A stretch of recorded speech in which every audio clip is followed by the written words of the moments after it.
Hello. Yeah, 99%, actually about 100% of everything we see in science fiction, movies and TV and so forth and so on, of course, is utter bunk.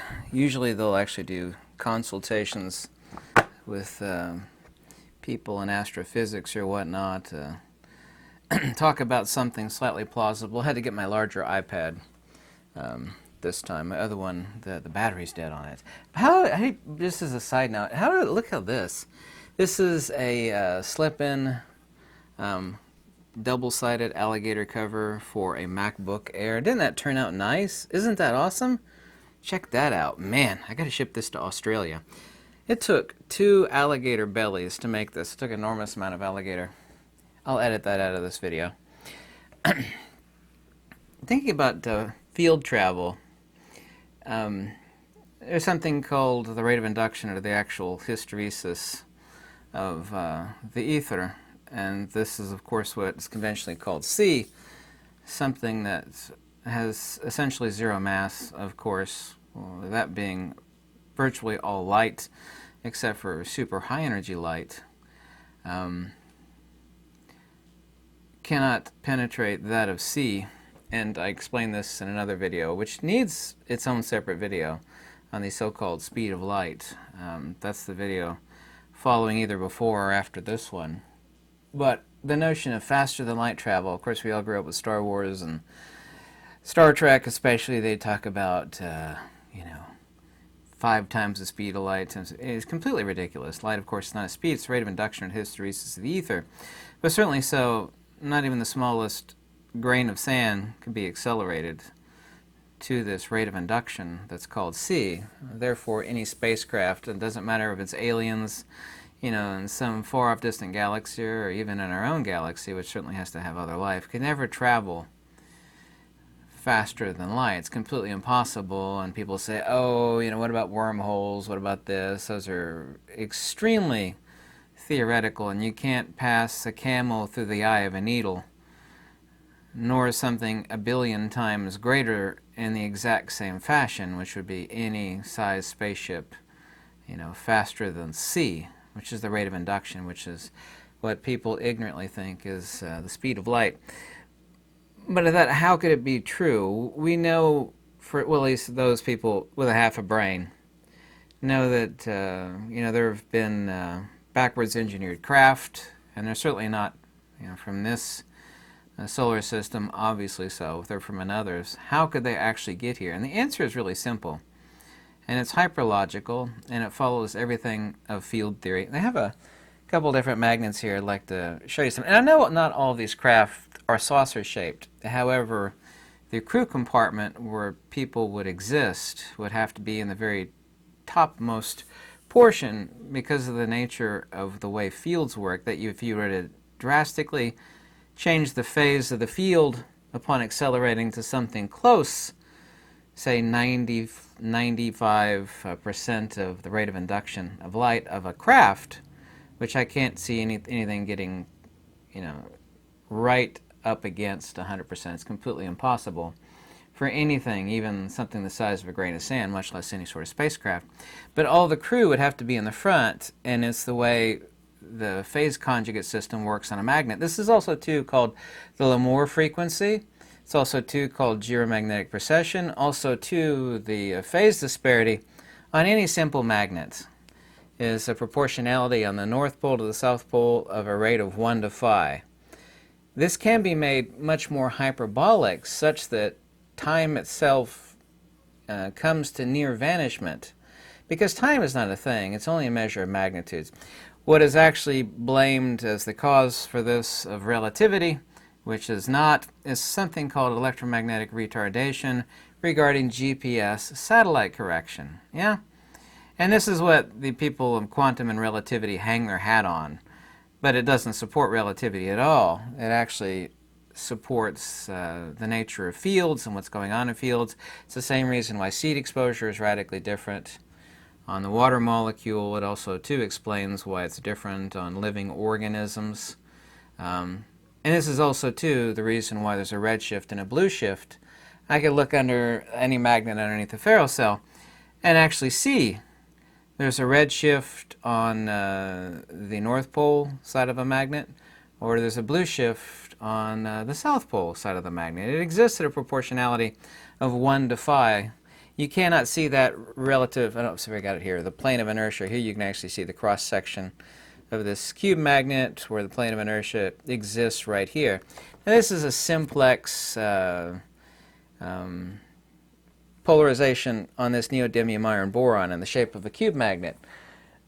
But by changing the geometry of the magnet and by changing it more radically using an EM field, what you can do, and this is the reason why, not my opinion, hardcore fact, the one and only time where pyramid power is actually real and demonstrable. You can even measure it with a Gauss meter.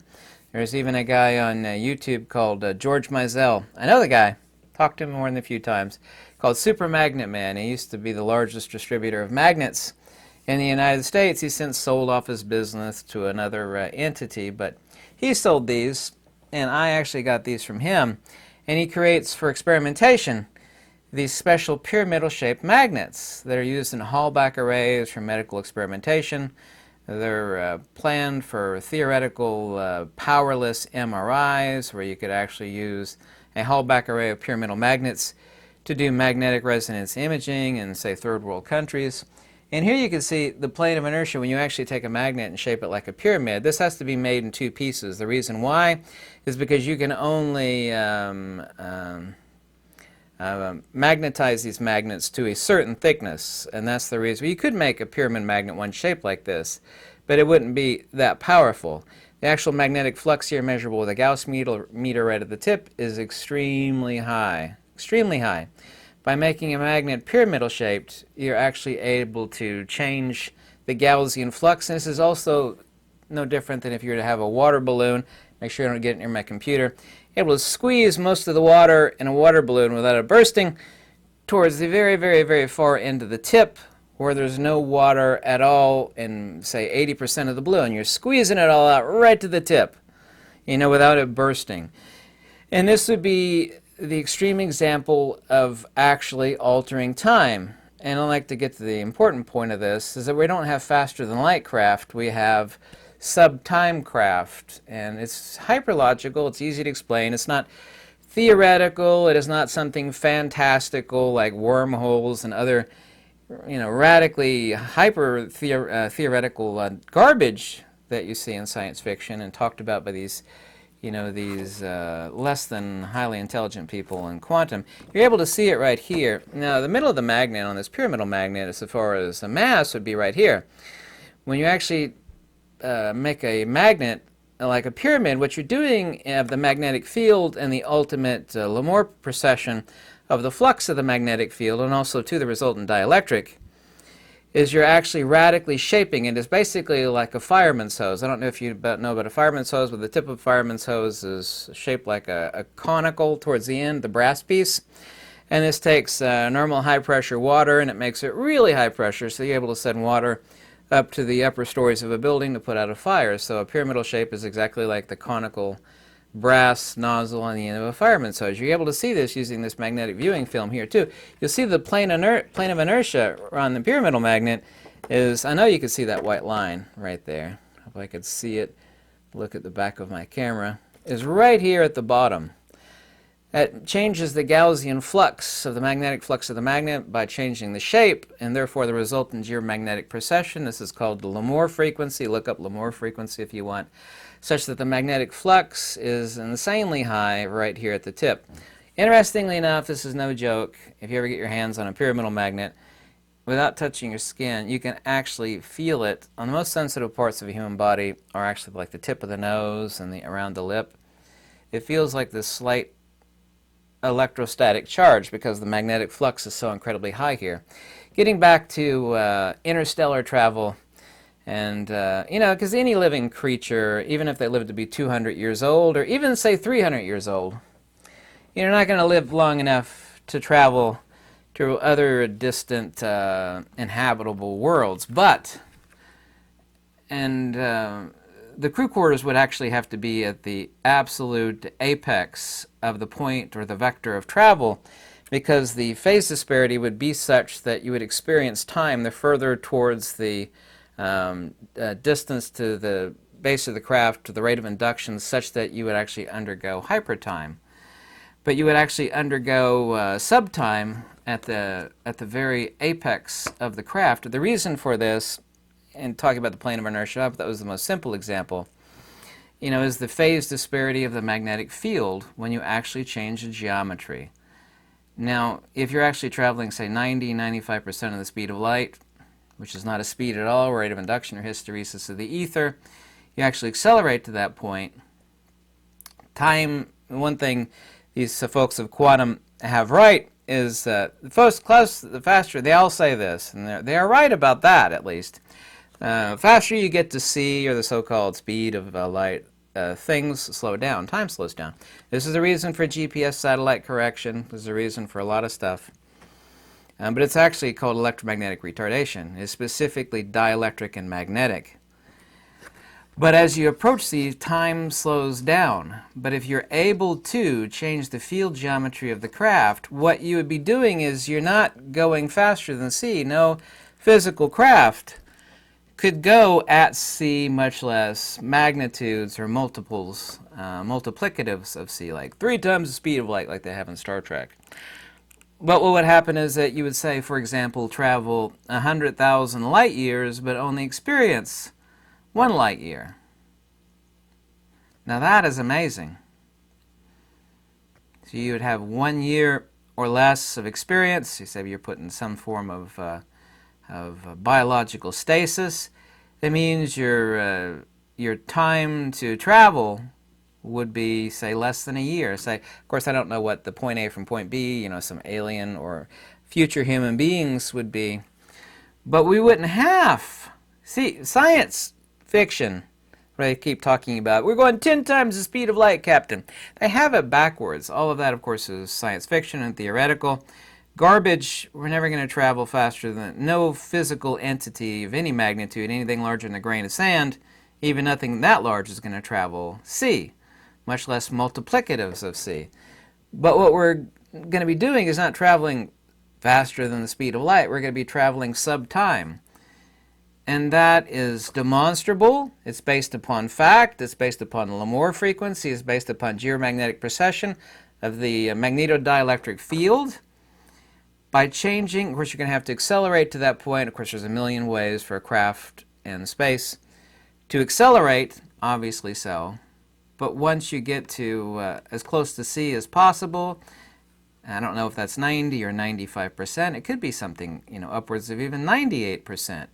That means to say if there's the next inhabitable world is 100,000, which is really ridiculous. Let's say 10,000 light years away, or even 50,000 light years away. We're going to be traveling sub-time. We're not going to be going faster than light, but as you approach light, time slows down. As long as the biological inhabitants of the craft are traveling from point A to point B, they don't have to necessarily be in biological stasis. Any of us, depending on food and water, of course, be able to travel for 1 year. We could travel 50 or 100,000 light years while only experiencing 1 year or less. This isn't traveling faster than light. It's traveling sub-time. Approach the speed of light. It's not a speed. Time slows down. It's no different than changing the geometry on this, because this is not some sort of new age wackadoodle object. Ooh, pyramid power. The new age fluff and doodle, hooey nonsense, poppycock that's out there. People talking about pyramid power. 100% of talk of pyramid power is hokum bunk nonsense. But this is actually demonstrable. Any Gauss meter can measure the incredibly high flux here. I'm talking about actually changing the phase disparity from that cube magnet, which is split, or even a sphere magnet or a cylinder magnet, where the plane of inertia is split in half, by changing the geometry of the magnetodielectric Yes, and applying, of course, a vector of acceleration out in space by, I don't know, ion drive, who knows? There's probably a million ways to accelerate to near C. I won't even hypothesize about that. But we don't have to travel faster than light, because light is not a speed at all. Once again, we only have to travel sub-time. Traveling under the right field geometry of a craft, it'd have to be at the very apex. On a saucer-shaped ship, let's just say this is saucer-shaped right here, which it kind of is. It means the inhabitants would have to be right at the very apex of the vector of travel, because anything down here is going to be more time. For example, I don't know what the magnitude would be, but say from the top of the ship to the bottom of the ship might have 1,000 times more time than the apex of the ship. So the inhabitants would either have to be in stasis or have to live their lives for a short period of time, because time is not a thing. It is nothing demonstrable. Time is only a measure of magnitudes. As things speed up, time slows down. Well, this is true. But having the correct magnetodielectric geometry of a ship, and also, too, it could be its acceleration propulsion. I won't hypothesize about that. The only thing I'm hypothesizing about, I'm not hypothesizing, because it is demonstrable fact. GPS satellite correction, phase disparity, which can be changed. You know? A pyramidal magnet is literally used in Hallback arrays and other devices for scientific experimentation, because the magnetodielectric geometry of the actual magnet is such that you have insanely high flux right here. You can even feel it on your skin, like also here where a body is really sensitive. You can actually feel it right here on your wrist. Your wrist is super sensitive, your nose, tip of your lips. So the science fiction people have it backwards. They're talking about traveling 10 times the speed of light. Well, no, you just have to travel sub-time. You know, you're not going to get any physical object to travel the speed of light. It's not a speed. Or magnitudes thereof. What you can do is get close and have a craft with the field geometry such that the inhabitants are experiencing sub-time. You know, say 1/1,000,000th the time that the rest of the universe actually experiences. That's not relativity. That's phase disparity and L'Amour frequency. That is magnetodielectrics. That has nothing to do with quantum, and it has nothing to do with relativity, contrary to what those people would like you to think that it is. So, anyway, I hope I made that simple. Try to make it as simple as possible. The video just before this or just after this is the actual talk about the speed of light and thereof. So, this is great stuff too. It's called magnetic viewing film. It's kind of fun.